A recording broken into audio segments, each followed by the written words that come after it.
the 3-phase checklist for finding a great in-person baseball or softball instructor. Note, these same strategies and tactics apply to online instructors as well. Phase 1, education. Learn.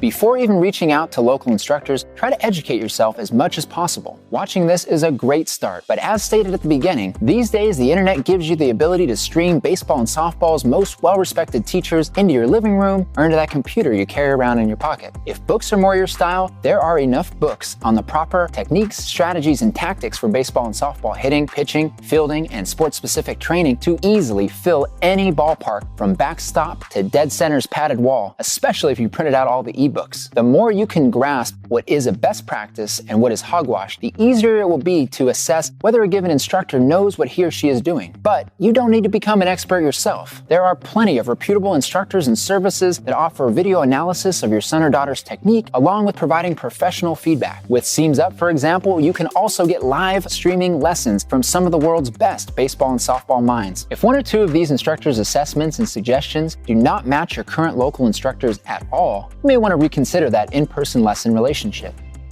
Search.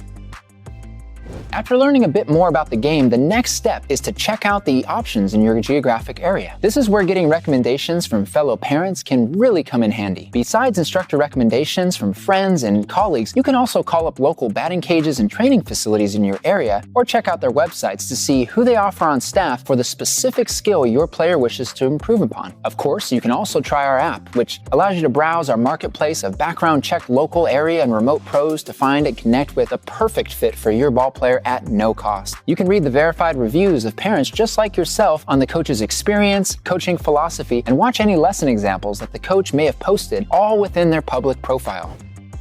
Vet. Once you find a private instructor that you're interested in, you should do a bit of digging to see who they are and who they've worked with. You want to treat the instructor with the same vetting that you would a sitter, nanny, or any other person working closely with your child, no matter how old your child is now. Your local training facilities should have done the background check, look into the claims of past experience, and called the instructor's references. Still, it's always good to double check such things. If you're working with someone outside of an established business, like a park or in a backyard, then completing this step on your end should be a given. Most coach listing services online, like ours, will do this step for you. Observe.